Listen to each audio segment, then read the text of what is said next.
तो चलिए गोता लगाते हैं समुद्र की गहराइयों में और जानते हैं एक ऐसे वैज्ञानिक रहस्य के बारे में जो हमारे अपने ग्रह के बारे में हमारी सोच को पूरी तरह से बदल सकता है।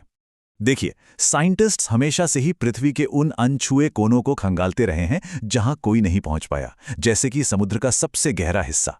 वो हमारे ग्रह के राज ढूंढते हैं, पर कभी कभी ना उन्हें कुछ ऐसा मिल जाता है जिसकी उन्होंने कभी कल्पना भी नहीं की होती।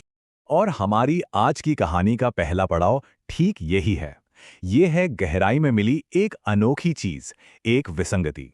हुआ ये कि जापान कोस्ट गार्ड के पास गहरे समुद्र का ढेर सारा डेटा था और जब साइंटिस्ट्स उसे देख रहे थे तो उनकी नज़र एक बहुत ही छोटी लेकिन एकदम अजीब सी बनावट पर पड़ी।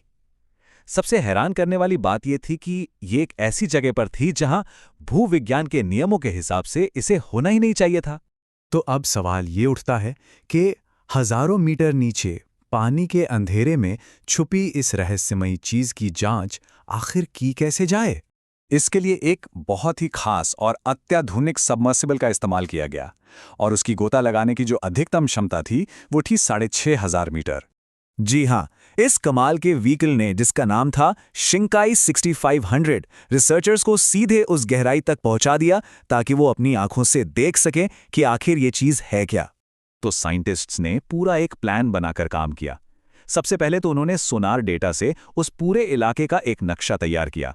फिर पनडुब्बी से सीधे उस जगह पर गोता लगाया, अपनी आंखों से सब कुछ देखा और सबसे जरूरी काम, वहां से सबूत के तौर पर चट्टान के कुछ सैंपल इकट्ठा किए। और जब उन चट्टानों के सैंपल्स को लैब में टेस्ट किया गया तो आखिरकार उस रहस्यमयी चीज की पहचान हो ही गई। वो चीज असल में एक पेटिस्पॉट ज्वालामुखी था। ये पृथ्वी पर मिलने वाले सबसे दुर्लभ, सबसे नायाब ज्वालामुखियों में से एक है। और पता है क्या, ये काफी नया था। मतलब जियोलॉजिकल हिसाब से देखें तो सिर्फ 30 लाख साल पुराना। लेकिन सबसे दिलचस्प सवाल तो ये है कि आखिर ये इतने छोटे छोटे ज्वालामुखी बनते कैसे हैं। इसको समझने के लिए सोचिए, आप एक प्लास्टिक के रूलर को मोड़ रहे हैं। ज्यादा मोड़ने पर क्या होगा, उसकी सतह पर छोटी छोटी दरारें आ जाएंगी, है ना। बस ठीक ऐसा ही कुछ हमारी टेक्टोनिक प्लेट्स के साथ भी होता है। तो होकू यूनिवर्सिटी के एक एक्सपर्ट डॉक्टर नाओतो हिरानो इसे समझाते हैं।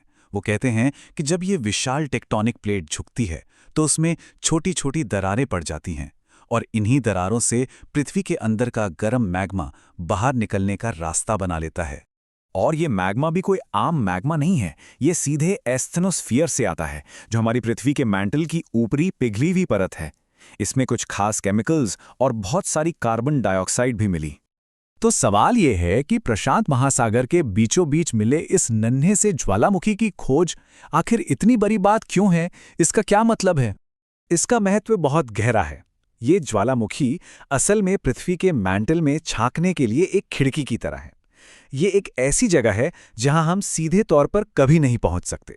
तो इनके जरिए हमें ये पता चलता है कि हमारी धरती के इतने नीचे आखिर चल क्या रहा है। इस एक ज्वालामुखी के मिलने से अब ये बात साफ हो गई है कि समुद्र के नीचे ऐसे और भी कई ज्वालामुखी हो सकते हैं जिनके बारे में हमें पता ही नहीं। और ये सब मिलकर हमें पृथ्वी के अंदरूनी राज समझने में और भी मदद करेंगे। ये खोज हमें एक बार फिर याद दिलाती है कि हम अपने ग्रह के बारे में कितना कम जानते हैं। सदियों की खोज के बाद भी हमारी ये धरती अपने अंदर न जाने कितने ही गहरे राज छिपाए बैठी है, जो बस खोजे जाने का इंतजार कर रहे हैं।